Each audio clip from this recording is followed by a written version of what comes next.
Okay, we had some technical difficulties in the broadcast a little bit earlier, but now I'm hoping this is actually live and uncut.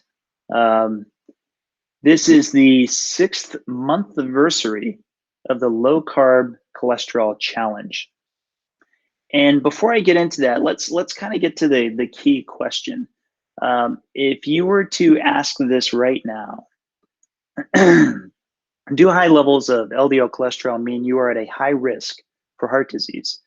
I think the conventional medical wisdom as it stands today is unequivocally yes. And that's kind of how my whole journey started with this research and everything that I've done up to this point with my experiments and so forth. So I have to say that it wasn't until I actually had a model to work from, excuse me, it wasn't until I had a model to work from that I actually had a reason to seek out the low carb cholesterol challenge the way that I did. It wasn't like I just picked it out of thin air. So let's actually take a look at the challenge real quick. And I'm going to just go ahead and read it verbatim. Basically, I put this out 6 months ago to today.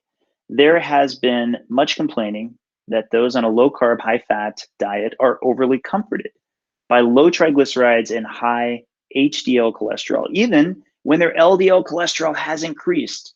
And so this was my challenge. My challenge was, so submit to Dave Keto. This is my Twitter handler. The best study you can find that shows normal, non-treated people who have high HDL, low triglycerides, and high LDL who have high rates of cardiovascular disease. Now,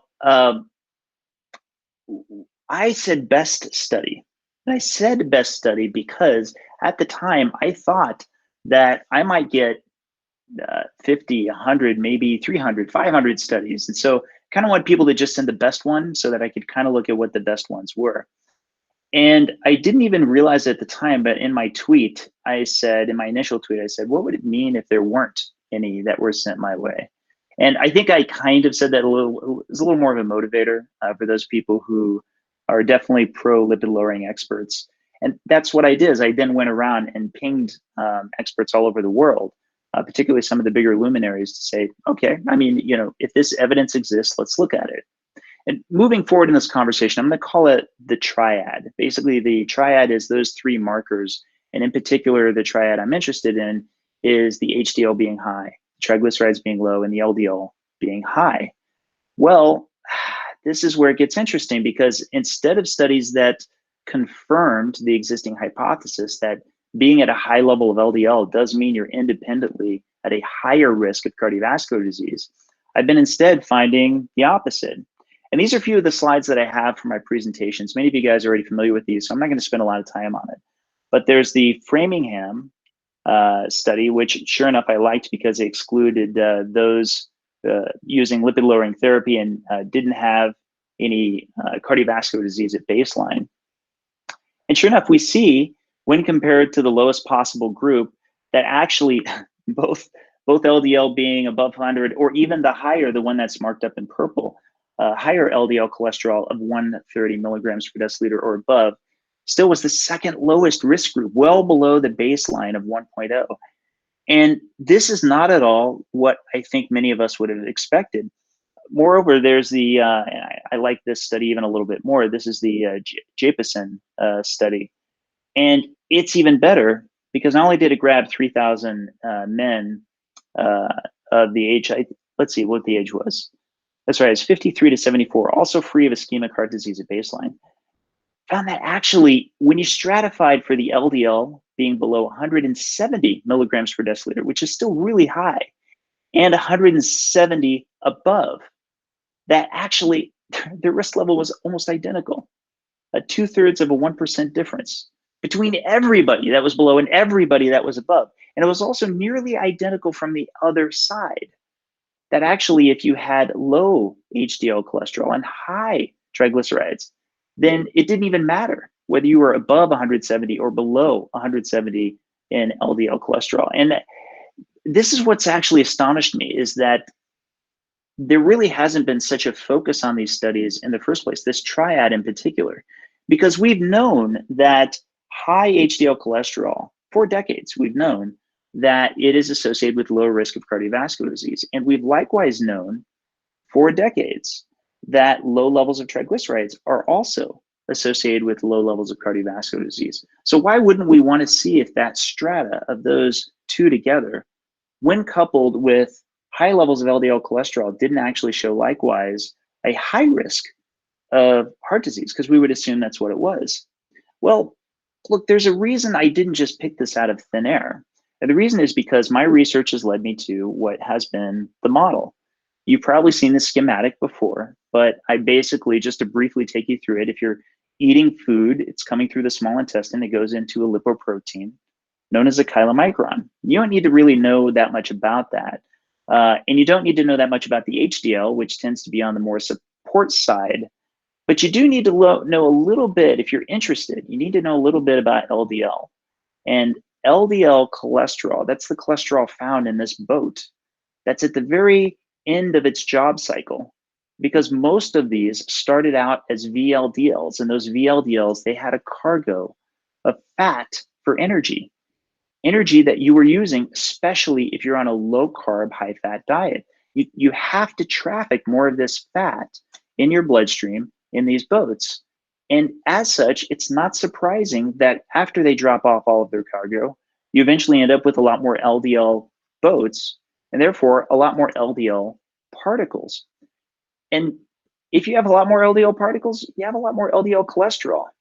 So looking just one more time back at the schematic, I'm always wondering, when I'm looking at this, if things are working right on the left side of that dotted line. So the energy delivery is working properly. You've not maxed out your personal fat threshold, or you're not way down the road on insulin resistance.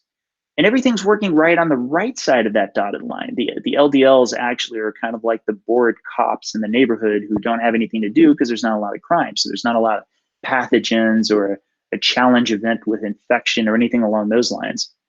Then it would stand to reason that you could actually see frequently high levels of HDL, the support mechanism that's nice and free and ready to go, and low levels of triglycerides, because triglycerides are the cargo it's carrying around. So if I'm seeing this, then I can't help but come to the conclusion that high levels of LDL particles, and therefore high levels of LDL cholesterol, are probably benign overall. Now, that's why I got this challenge started, is because this challenge could help to effectively attack that hypothesis directly. And that's why I was expecting that would probably come into a lot of these studies. But that's just not been the case. And now that I'm 6 months into this, I kind of want to step it up a little bit. So I've gone ahead, and I haven't released this blog post yet, but I'm going to go ahead and read through this. I want to actually have a contest. I want to go ahead and kick in a little bit of my own money to help incentivize people to try to bring this information forward. And when I did, unfortunately, a lawyer friend who I check in with whenever I'm discussing these kinds of things, no, don't have a contest. You can't even use the word contest. There's all kinds of legalese associated with it. So instead of terms, I'm going to give you the unterms. And I'm going to be careful to satisfy him by reading this verbatim, particularly the bolded text here. I'm very, very interested in studies that meet the criteria I outlined below. I have a budget of $1,000 that I'll be drawing on to give via PayPal as I see fit for people who submit links to such studies in the comments section of this blog post. Obviously, first to post on each specific study matters a lot to me. I'm thinking around $300 for a study that hits that criteria sounds pretty exciting, but I'm not officially saying one way or the other. You know what also sounds neat? You know what also sounds neat are studies that show the opposite, like the ones mentioned below. So if people find studies that meet the below criteria, with the exception of having low cardiovascular disease or coronary heart disease, I'm thinking of possibly something around $100 would be exciting. And once I'm out of the budget, I probably won't be giving away anymore. But for legal purposes, everything I say above is all arbitrarily decided and no way constitutes an explicit promise or commitment. Okay, lawyers. So Yes, yes, this is very suggestive. I'll just say that I would personally be very embarrassed if people were posting studies and I still had a budget and I wasn't putting anything out. But that said, there's no official promises, so there's no actual legalese that I've got to worry about. Now, let's go ahead and get to what that criteria is, because I want to be very specific in this new version of the challenge. And for that, I want to use the more permissive of the two studies as kind of a baseline. So to set up specific targets, I'm going to use one of the studies that showcases the opposite result, high LDL yet with low heart disease, and that's the Framingham Offspring study that I showed you from a little earlier. And as per the challenge, I want to get a sample of people who aren't selected in or out for genetics or drugs that impact their lipid system. So here's the criteria, pure and simple, all of which must be met for the given group in the submitted study. Firstly, HDL cholesterol of 50 milligrams per deciliter or above. And I also have the international units next to each of these, by the way. So it doesn't have to be exactly 50 milligrams per deciliter above. It could be, for example, a study that was looking at 55 or above or 62 or above, so long as the floor is 50. Triglycerides of 100 milligrams per deciliter or below, same thing if you've got a study that's, triglycerides of 72 or below or something along those lines, that would work as well. And an LDL cholesterol of 130 milligrams per deciliter or above, or of course, if it starts out even higher. And fourth, and this is very important, either high coronary heart disease or high cardiovascular disease.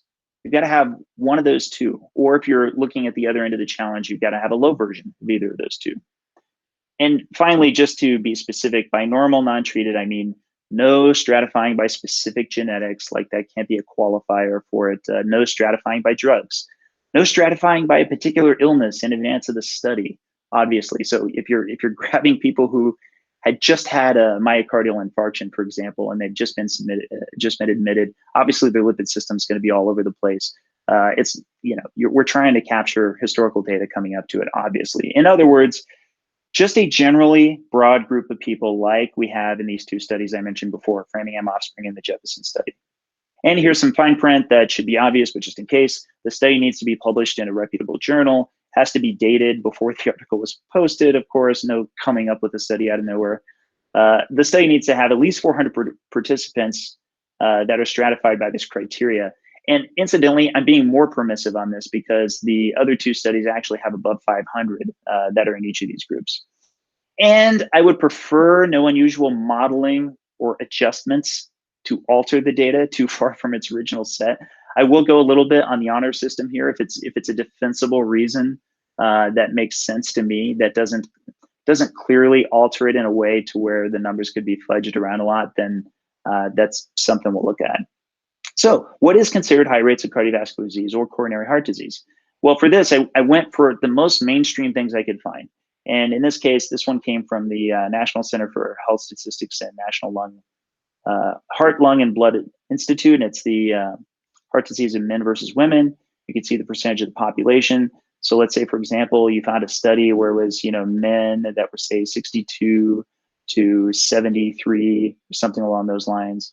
And they had coronary heart disease that was well exceeding 72.6. I would consider that acceptable, but that would definitely qualify. And going towards specifically, and that's cardiovascular disease, by the way, going towards coronary heart disease in particular, we actually have a prevalence breakdown here where you can actually also see this, and this is straight from the American Heart Association.